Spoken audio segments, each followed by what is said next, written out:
ስለ ንግግር ስለ ሐሳብ ሁሌ አስባለሁ አንዳንዴ እናገራለሁ። ምንድነው ያልኩ እንዴት መጣ ጌታ ሆይ እንዴት ምንድነው የተናገረ ልቤ መልካምን ነገር ማፍለቅ ሲገባው እንደ እግዚአብሔር ቃል የአንደበቴ ስተት እኔ ላይ ጥፋት አለ። እኔና ጠላት የተዋዋልነው የተነጋገርነው ቃል ማንም ያውቃል። አንደበቴ አመጣ ቸብ እንዲያደርገኝ እኔ የልቤን ሐሳብ በቃል ተናገርኩ። ልክ እንዳሰብ እንዳየው በኢየሱስ ክርስቶስ በ71 ስፒድ የመጣው በላይ ላይ እኔ ጥፋትን እንደው አንድ ጥፋት መጥቶ እኔን አታክ እንዲያደርገኝ ለምን እግዚአብሔር የአፍህን የከንፈርን ፍሬ ተጠቅማለህ ነው የሚለው። አለቀ ነገር። እግዚአብሔር ሊከለክልህም አይችልም። ፍቃድህን ያከብራል። እነሆ ለመፍረስ ከፈለጋችሁ የሚያፈርሰውን ታገኛላችሁ። በዚህ ነው የአጋንንት ኃይል እኛን አታክ የሚያደርገን። ዛሬ ማንታዘዝ ከሆነ እግዚአብሔር እኛን መፈተኛ ያደርገናል። ሌላ አስተማሪ አያስፈልግም።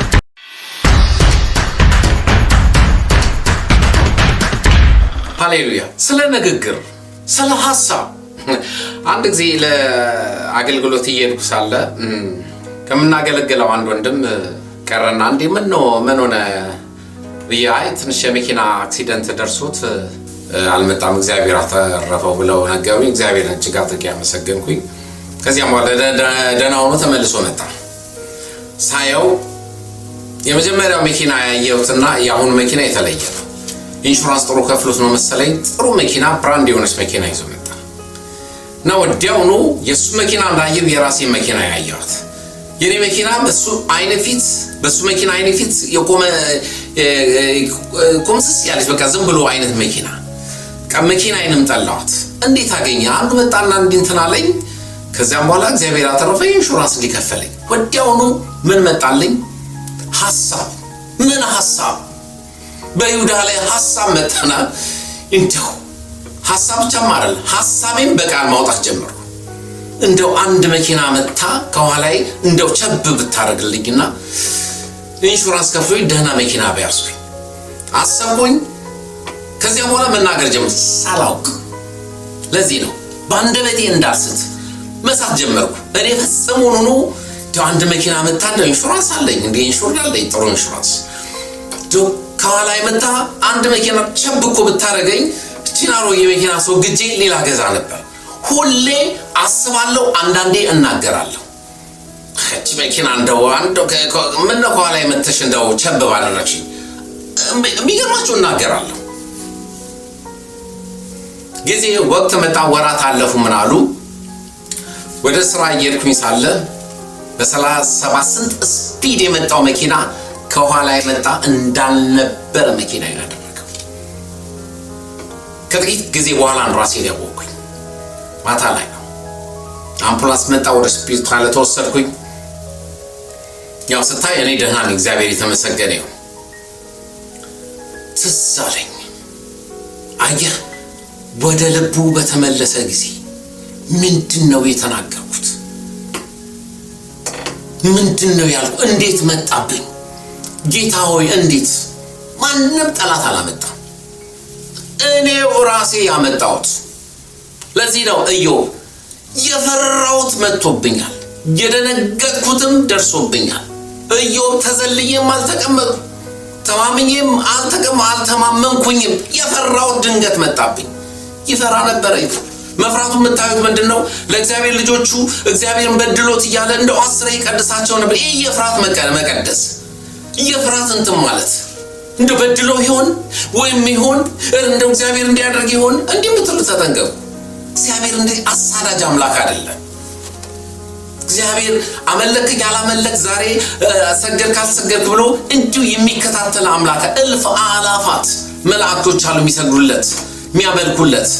እርሱ ድካማችንን የሚያውቅ አምላክ ነው። እግዚአብሔር የተመሰገነ ይሁን። የሚገርማችሁ ነገር ከዚያም በኋላ ኢንሹራንስ ገባው። ያው ኢንሹራንስ አለኝ። ኢንሹራንስ ጥሩ ሰጠኝ። ጥሩ ብራንድ መኪና ገዛው። ልክ እንዳሰብኩ እንዳየው በኢየሱስ ክርስቶስ። ይሄ የህይወት ጥፋት ይዞ ቢመጣስ? እግዚአብሔር ሰጠ እግዚአብሔር ነሳ ነው አንድ አገልጋይ እንትን የሚለው። ወደ ጌታ ሄደ እንዲህ ይባላል። ግን እኔና እግዚአብሔር ወይም እኔና ጠላት የተዋዋልነው የተነጋገርነው ቃል ማንም አያውቅም። ለዚህ ነው አንተን እንዳልበድል በአንደበቴ እንዳልስት የአንደበቴ ስተት እኔ ላይ ጥፋት አመጣ። ምን ነው አንድ መኪና መታ ከኋላይ ቸብ ባደረገች በ71 ስፒድ የመጣው ነው ላይ ወጣው። ላይ መኪናዬ እንዳልነበረ ከዛ በታምር ነው የወጣው። ይሄን እንዴት አንድ መኪና ቸብ? ይሄ ከእግዚአብሔር ቃል ሐሳብ ውጪ ሆነ። እግዚአብሔር እኮ የእጆችን ሥራ አባርካለሁ ለምነኝ አሕዛብን ለርስት የምድር ዳርቻንም እሰጣለሁ። እግዚአብሔር ያለ አምላክ ይሄን መኪና አይደለም አሕዛብን የምድር ዳርቻን እሰጣለሁ ለምነኝ ያለ አምላክ መለመን መጠየቅ ሲገባኝ ግን አንድ መኪና መጥቶ ቸብ እንዲያደርገኝ እኔ የልቤን ሐሳብ በቃል ተናገርኩ። ሌዋታን ለማንቀሳቀስ የተዘጋጁ ቀኑን የሚረጉ መጡልኛ ላይ ወጡ የጠላት ኃይል። ለዚህ ነው ከዛን ቀን ጀምሮ በአንደበቴ እንዳልስት ይሄን ቃል ቋቋለሁ። ይሄ ቃል አለ ግን በአንደበቴ እንዳልስት መንገዴን እጠብቃለሁ። ልቤ መልካምን ነገር አፈለቀ። መዝሙር 45:1 ልቤ መልካምን ነገር ማፍለቅ ሲገባው እንደ እግዚአብሔር ቃል ምን ነው አንድ መኪና መጣ ቸብ ባደረገች የጓደኛ መኪና ስላየው ኢንሹር እንደሚከፍል ከሆነማ እቺን አሮጌማ አስወገደልኝ አሮጌዋን ኢንሹርም ከፈለኝ እኔን እያለች መኪና ገዛሁ። ወገኖች በእንዲህ ነው በአጥፊው የምንጠፋው። በእንዲህ መልኩ ነው ከእግዚአብሔር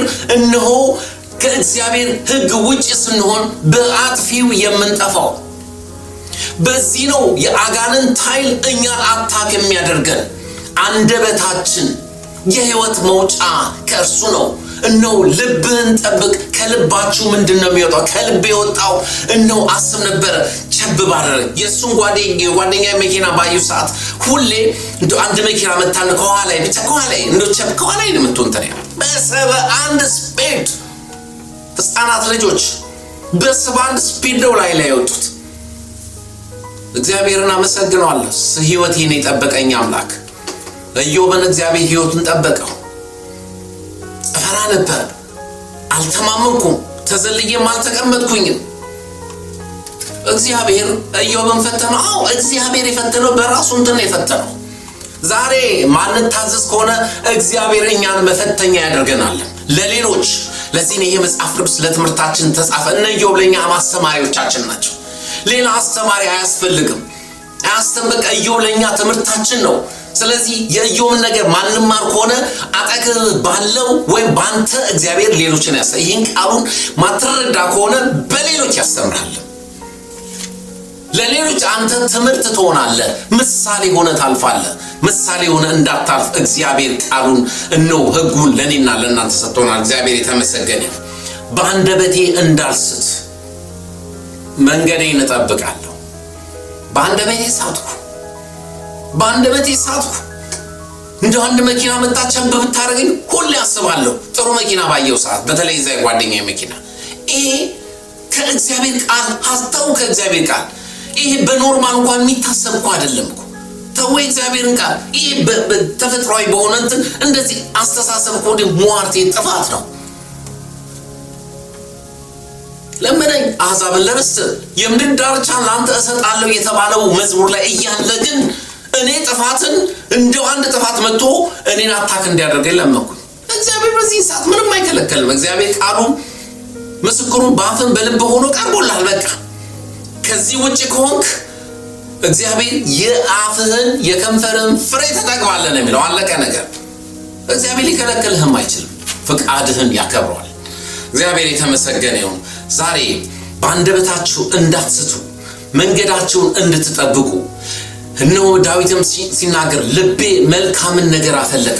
ዛሬ ከልባችሁ እነሆ ከነፍሳችሁ የሚወጣው የእግዚአብሔር ቃል በእናንተ ላይ እንዲሆን እጸልያለሁ። ዛሬ በሕይወታችሁ ሁሉ የእግዚአብሔር ቃል ብቻ አይደለም፣ እነሆ በሕይወታችሁ ሁሉ መልካም እንዲሆንላችሁ እንዲከናወንላችሁ አለ ዳዊት ኢያሱ። የዚህ ሕግ ቃል ካፍ እነሆ አይለይ። ብዙ ሕግ አለ፣ ብዙ እንትን አለ። ይሄ በቀንም በሌሊትም አሰላስለው። ሕጉ ምስክሩ ቀርቦልሃል። ወደ ሰማይ እነሆ ሄዶ እንዲያመጣ እንሰማ እናድርግ ዘንድ በሰማይም አይደለም እነሆ ቃሉ በልብህም በአፍህ ሆኖ ቀርቦልሃል። ዛሬ በጌታ በኢየሱስ ክርስቶስ እናገራቸዋለሁ። ይሄ በቤታችሁ በድንኳናችሁ ያለው የእግዚአብሔር ቃል የሚሰራ እንጂ የሚያፈርስ አይደለም። እነሆ ለመፍረስ ከፈለጋችሁ የሚያፈርሰውን ታገኛላችሁ። እነሆ ለመሰራት ከፈለጋችሁ እነሆ ሊሰራችሁ የእግዚአብሔር ቃል እነሆ በእጃችሁ እነሆ በድንኳናችሁ አለ። እግዚአብሔር አምላካችንን እጅግ አድርገን እናመሰግናለን።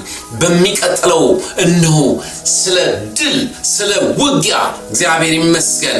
ስለ ውጊያ እግዚአብሔር እንዴት እጆችን ሰልፍ እግሮችን ዘመቻ ያስተምረናል በሚለው ላይ ነው ወደ ሰልፍ እንገባለን። ሰይፍ የጌዲዮንና የእግዚአብሔር ብላችሁ ጩኹ እንዳለ መጽሐፍ ቅዱስ ዛሬ በኢየሱስ ክርስቶስም በሚቀጥለው መልእክታችን በዚህ መልእክት እነሆ እንቀርባለን። ለዛሬው ጌታ ኢየሱስ ይባርካችሁ። ተባረኩ።